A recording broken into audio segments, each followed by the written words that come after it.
Thank you once again, school district, our whole district, for doing the work for all of our students and all of our families. And as we continue to build our capacity around equity, it's important to understand what this framework is. So on your tables is a copy of the equity framework. So if you all could grab that front and back. As we go into this conversation, I'm going to ask Colby to come up, Brandon to come up, and Christina to join me on stage. We know that as we do this work around the district, we cannot be everywhere in all of your schools and all of your departments at one time. But I do want to acknowledge the Washoe County School District Equity and Diversity team as your core component of support. So if my staff could stand quickly, we have Siobhan Mulroney, Tony Montgomery, Jeff Asimita, and Fawn Hunter, who is our Indian Education Specialist. These are the 4 core people, in addition to myself, that support this work. Thank you all. You may have a seat. And understand this work is heavy but important, and you all are doing the work. Our job is to build capacity, and in order for you to do that, it is key that you understand what equity is and how we roll this framework out. So on your papers, you have a copy of the framework, and on the back, we've given you the definitions. We will be having conversation with you in your area time, but today, I think it is more powerful that you hear from your peers. As we talk about the 3 anchors of equity, we're talking about the culture, the practice, and the leadership pieces of that framework. And as we enter into the conversations, your peers are going to be vulnerable, they're going to be honest, they're going to be powerful, and they're going to share their place in this work. But let me be clear, just because the 3 principles are up here, these are not the only 3 principles that we know are leading deeply in this work, and these are not the only 3 principles that we know are wrapping their heads around this information and work. So we've highlighted them today because they have a very special piece of story to share with us, and it's going to be powerful to hear from your peers. On the back, as you'll see, the leadership, culture, and practice definitions at the top. We're going to have Colby from Moss Elementary School talk about culture. We're going to have Brandon from Mendive Middle School talk about the leadership piece, and then Christina from high school talk about the practice piece. So no further ado, we'll start with Colby. Thank you. So Siobhan is timing me, so when the music starts playing, like at the Oscars, I'll just exit, okay? This is my 4th year at Marvin Moss Elementary, where we are a school that is 43% white, 38% Hispanic, 3% African American, 6% multiracial, 7% Asian, and 1% American Indian. Our special programs consist of 37% free and reduced lunch, 21% students with IEPs, and 17% English language learners. Sharing my information with you allows me to speak my truth today, allowing you to see the process I went through that has positively affected Moss's culture. During my first 2 years, I heard many comments from staff such as, our school has changed, we don't have the same kids like we did when we opened, the parents don't support us, parents don't help their kids, and our scores have gone down since we had the apartment kids. Along with many of the comments, I didn't observe the high expectations for all of our students or the academic rigor throughout the instructional day or building relationships with all students. Instead, I saw low expectations for the students who were low according to data and the lack of relationships with students who needed them the most. I kept saying, if you teach them low, they're going to stay low. I wasn't well heard, and I was concerned I wasn't building an effective learning culture, that I knew I wasn't leading the staff through a vision that would positively affect our students. Our school culture didn't have the rigor, relevance, and relationships needed to move our students forward. We were stagnant, and I was guilty of not addressing the comments and practices which continued to add to our school culture. After assessing, I realized it was time to make a plan. I enrolled in the Equity 101 class taught by the Equity and Diversity Department, and it became very clear to me that it was time to take on the tough work, have the difficult conversations, and work with my team to develop cultural competency. The summer before my 3rd year, I scheduled a meeting with Tiffany to discuss how I could bring that Equity 101 work back to the staff and engage them in the work that was so desperately needed. We planned 9 sessions for our staff, and many of the comments at the beginning of the sessions revolved around, we don't need this, why are we doing this, and you're just giving us another thing. The body language of the participants made it obvious that the content was uncomfortable and not something well received. Looking at exit tickets from week to week showed me the staff were really not being reflective about their own practice or their beliefs. They were silent during discussion. People would not answer questions or share stories. But Tiffany, Siobhan, Tony, and Chelsea were positive and would often wait them out. And it would become uncomfortable, and oftentimes I would just speak to break the tension. I knew we were experiencing discomfort, but backing away was not an option. So about halfway through the 9 sessions, I felt I was starting to hear more people sharing their truths, and which encouraged others to begin to share as well. I believe the most powerful moments during our professional development were when we discussed, reflected, and shared the information around equity traps. Specifically, during one of our sessions, a teacher shared that after listening to all of the information, she realized that she didn't push the students with disabilities in her classroom. She just thought they can't do it. She reflected and shared that she's more aware that she does this, and now she has shifted her thinking and improved her practice with increasing rigor for her students, regardless if they have a disability. Another teacher shared she realized she often viewed parents who didn't attend events or conferences as not really caring about their child's education. She has reframed her way of thinking about families and offers a variety of ways for parents to communicate and participate throughout the day by sending pictures of students at work. Another teacher approached me after our last session and said he felt badly because a student in his class was failing, not completing assignments or projects. He just assumed he didn't have the support at home, he didn't care, and the parents didn't care. So one day, following a session, he pulled him aside and talked with him. The student shared that it isn't that I don't care. My mom and dad both work nights, and when I get home, I have to cook, do homework with my brothers, and put them to bed. He had made assumptions about a student's life and the parents' participation. The information from our sessions allowed us to reflect on our practice, and all of these instances have begun to shape and impact our culture at Moss. The process is ongoing. We've continued our work by having a book club during one Wednesday a month.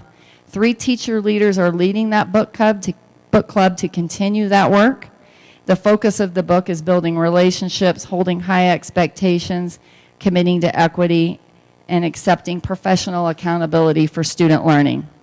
We have shifted our thinking from what the students need to do to learn to what instructional practices we need to do to engage students in learning. These practices, along with our focus on meaningful student engagement and student discussion and collaboration, have allowed relevant teaching practice to be more of the norm at Marvin Moss. In November, the Equity and Diversity Department are coming out to conduct our very first equity walkthrough, and I'm hoping we see improvements specifically in our classroom setting. We have taken steps within our building. For as long as staff members can remember, the PTO has had a scholarship for Reed seniors to apply. Any senior who attended Marvin Moss could participate. However, extra points were given if your parents were PTO members or if you were a Moss for all of your elementary years. During our professional development, we discussed how inequitable the scholarship was since it did not give all students an even playing field. Students should not be penalized for their parents not being members or for having to move schools. These are situations where students are not in control. Therefore, it was taken to the PTO, and we made that change to the point system. The work is ongoing, and it is never done, and it is not easy, and challenging the status quo was a very heavy lift. There were times I was frustrated and very angry and cried, but in the end, I can see the positive impact it has had on our school and climate and culture. We have a long way to go, and I know that, but we will continue our work each day, and I feel that I have built my capacity to feel comfortable to address the equity traps. We are not culturally proficient. However, we are moving in a positive and constructive way from a culture of blindness towards a culture of competence.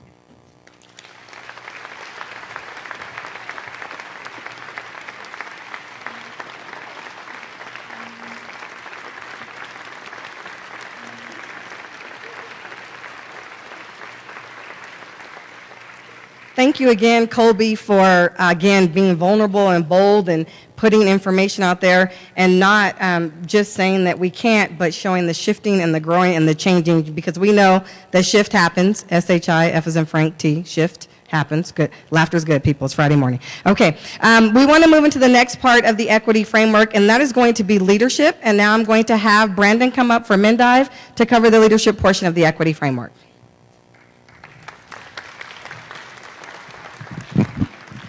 I have a difficult time standing still, so I'm not going to stand behind the podium here.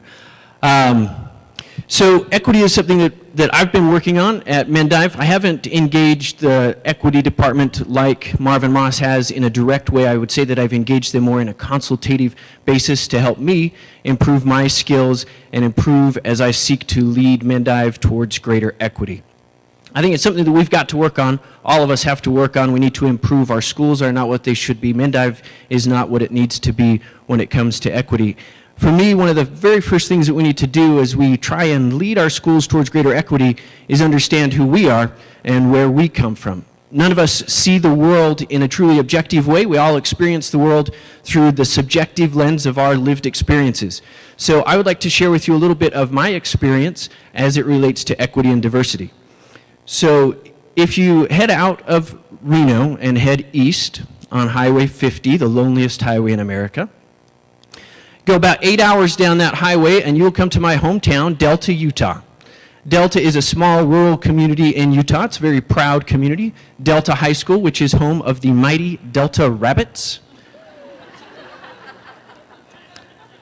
Delta has changed a bit since I left, but growing up there, the vast majority of students at Delta High School were white. The vast majority of the students there were members of the Church of Jesus Christ of Latter-day Saints. So I grew up around people who looked like me, talked like me, had shared beliefs, had a shared history and culture, had similar morals and expectations. I graduated from Delta High and started my college career at Brigham Young University. BYU is also a very homogeneous place. About 80% of the students at BYU are white. About 98% of the students at BYU are members of the Church of Jesus Christ of Latter-day Saints. I left BYU after a year and I went to Brazil. I lived in Brazil for 2 years and did missionary work there. Brazil, different than rural Utah, different than BYU, is a very diverse place. I loved my time in Brazil and came to love the language, the people, the culture, the food, their rich history. After I finished 2 years there, I came back to BYU where I finished my undergraduate degree. So I share a little bit about my history, not because I find it difficult or problematic in any way. I am very proud of where I come from. I'm proud of my family's history and heritage. I love BYU. My oldest daughter is a freshman there. As a matter of fact, on Tuesday night, I will be at the Lawler Event Center in the BYU section, cheering the Cougars against the Wolfpack. I share it because it's part of my history, it's part of who I am, and it's part of how I see the world and how I interact with other people. Now, when I graduated from BYU, my wife and I made a conscious decision to seek employment outside of Utah. And I took my first teaching job in Killeen, Texas, based on a phone interview. I had never been to the state of Texas when I accepted the job. Killeen is an Army town next to Fort Hood Army Base. Fort Hood of some fame for some tragic events that have happened there over the years. As an Army town, Fort Hood has people there from all over the country, really from all over the world. The schools that I worked at in Texas were roughly 30% Hispanic, 30% white, 30% black. Very different from the community, the school, the area that I grew up in. I remember very well my first day, my first year as a teacher, and it was a difficult time. I didn't relate very well to the students that I was teaching. I had a tough time understanding them. In some ways, they had a tough time understanding me. In many ways, my experience as a first-year teacher in Central Texas was a more foreign experience than my 2 years were in Brazil. So I found some things that have helped me as I've tried to lead towards greater equity in the places that I have worked. The first thing is, as I've shared, to recognize who I am and what my background is and where I come from and how that influences the way I see the world. The second thing that I always try to do is to truly listen to people, listen and try and understand their experiences, and carefully observe similarities and differences that I have between people that I work with, people that I live with. And finally, the most important thing is to love everybody that I work with and everybody that I serve. Those things have led me to make the changes that I need to make to bring about greater equity. So some practical things that we've done at Mendive to move in that direction. Tried to, in that listening and observing, find opportunities that I can leverage for change. So one of those came up as I started at Mendive, and we started some conversations about our algebra, the advanced math that we offer 8th graders, and we had a very selective criteria for allowing students to be in algebra. Only the very top students were allowed to take algebra. I had questions from some parents, some students, some of the staff saying that doesn't seem to really fit with our focus on a growth mindset and supporting students who are taking risks and challenging themselves. We had a lot of conversations because we didn't want to do anything that would be harmful for students. We wanted to give students an opportunity. We greatly expanded who we let take algebra, and we then looked at the results. We pulled in the data from these students. We found that students who we previously had excluded from taking algebra because they didn't score high enough on the MAP test, in fact, did very well in our algebra classes based upon their grades, their EOC scores, the district common assessments. So by having a conversation, making some changes, and then evaluating those changes using the data, now my staff has a deeply ingrained belief that many more students than they previously thought possible could be successful in an advanced math class. Another opportunity we had for change was around our 8th grade graduation or awards night that we have. So we have 4 8th grade teams at Mendive. 3 of them are regular teams, and 1 of them is the GT Magnet team. The way we used to do things is we'd have 2 teams a night come. That's how many we could fit in our gym. And we would call up students one at a time and recognize them for their awards. So you guys have seen that. It goes something like this. You call up Sally Smith, and you say, Sally Smith, excellence in math, excellence in science, excellence in social studies, History Day Award winner, Math Counts winner, excellent citizenship, perfect attendance. Next we have Billy Smith, good at art. Right? So the only thing worse at our school than following Sally Smith was if you were the team that happened to be paired with the GT team for that night, because the GT team had about 80 Sally Smiths. So we had some questions from our staff and from our parents and community saying, it's not really very fun to go and attend those nights. So we listened and we made some changes. We still recognize individual students, but we do it in a way that doesn't make other students feel inferior. We still invite and do this on a team basis, but we don't have 2 teams there tonight. We do 1 team at a time, so nobody has to be paired with another team that's really not set up as an equal team.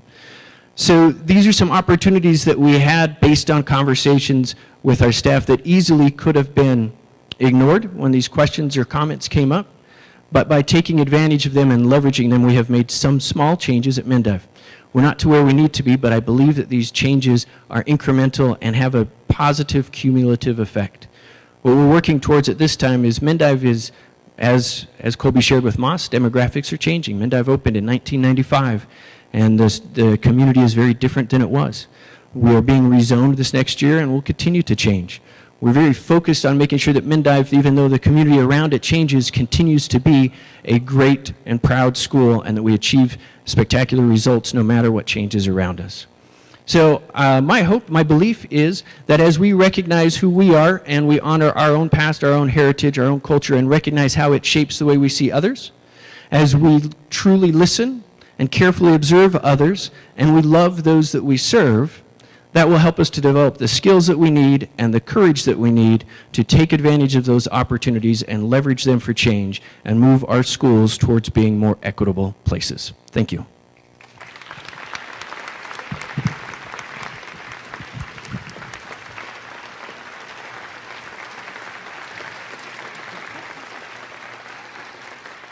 Thank you, Brandon, for sharing your piece around this path to leadership and equity. And now, last but certainly not least, we have Christina from Hug High School, who is going to cover the practice piece of the equity framework.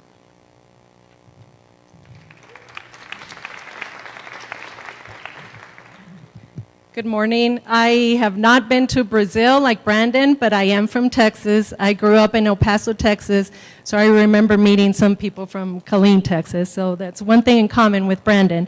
But good morning. I am here to share with you the work that we are doing with the equity framework as we at Hug High School focus on equity and how to enhance our practice. So this year we have a year-long training where the equity team, Tiffany and her team, are coming in twice a month to do the difficult work of focusing on cultural competency. They come in twice a month. On a Tuesday, we have PLC preps for all of our teachers. So they have PLC every day. So they come in and do a small group session, and they come back on Wednesday to do a whole staff session during the early out. So I just want to share that it's very true what the equity team always says, that these are difficult conversations. There's a lot of challenges when you bring up cultural competency. So as we focus on equitable practices through cultural competency, those are the conversations that we are having every day as we move on. The teachers have gone through different stages. Some teachers have been defensive. Some teachers have cried. Other teachers are feeling blamed. They have come up and said that, that we're pointing fingers at them. But this is not about us individually. This is about the work that we're doing in the classroom. So there's a lot of teachers on the other side of the spectrum as well who have come up and said, you know what, this is giving me the opportunity to self-reflect. They're engaging now in conversations. We're identifying implicit biases that we all know we have, but have not had the opportunity to identify them. So we have the teachers going through the different stages from not accepting to self-reflecting to growth, which is our goal. So our goal is to ensure that this impacts what we do in the classroom as a school and the practices that we move on to support our students, both as teachers and administrators. So in order to develop the practice of the teachers, we don't want this to be, like it said before, just a checkbox. Okay, we're done one time or twice a month. Equity and diversity comes in and we no longer speak of it. So we're really trying to incorporate it throughout the year. So every professional learning opportunity that we have, we focus on cultural competency and equity as well.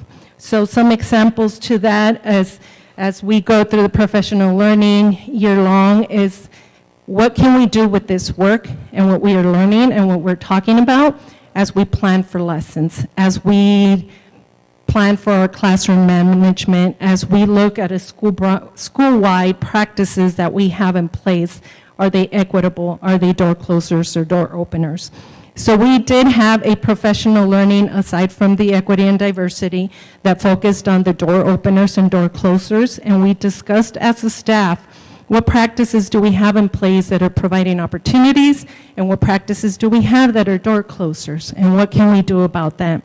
Another example is we had an early out Wednesday where we did a cross-curricular training so that teachers from the different departments could talk about specific students and why are some students being successful in English but possibly not in elective or in math. And we brought in the cultural competency as well. Is it a door closer or a door opener that we have in the classroom or as a school that is creating these challenges for some students? We also, through every professional learning that we have, we do have, because we have the PLC prep, at least 4 professional learning during PLC prep and 1 school-wide every month. So we are always reminding our staff that the work that we're doing and these conversations that we're having is not just so that we can move on, but what can we do individually? What can I do as a principal? What can you as a teacher or classified do to make a difference and to identify inequitable practices taking place? So as we have moved on, in the beginning when we saw the exit tickets, like it was talked about before, you almost feel like there's not going to be any growth, and you're afraid. It is scary. But the conversations now are taking place. So we're hearing more and more about implicit biases, about door closers. I'll give you some examples. We were at the department lead meeting, and one of the teachers mentioned, you know, some of us believe that the tardy lockout policy is a door closer. You know, it's providing a barrier, and it's something that we need to discuss. So they're starting to use the words. We had another teacher who at the very beginning in one of the sessions with the equity and diversity team, she was very defensive, but she came into my office now, had a one-on-one conversation, and really appreciated this effort because now she's self-reflecting, and she said, now I know that I need to pause before I speak, and I need to be conscious of what I'm saying or what I'm doing that is creating a door closer. We have teachers, we had a teacher who went back to her classroom and had the students identify door closers in her classroom, and as a school, posted it up in a poster board, laminated. We used that for another professional learning that we did on grade distribution and data analysis, and we had the teachers review what the students were saying, and so identify some of these barriers that are probably practices that we have in place that we don't realize, and that's why it's impacting the data. So these are great conversations. Just yesterday I did a walkthrough, and I emailed the teacher a self-reflection question. He emailed back, and he actually said, that's a great question, and I thought of another question. How can I make the story that we're reading more culturally relevant to my students? So the conversations, the words are taking place. Moving forward, that is our goal, to continue this practice, even though it's difficult, and continue to have these conversations, identify implicit biases and equitable practices. What can we do in the classroom as a school-wide to ensure the success of all students? Thank you.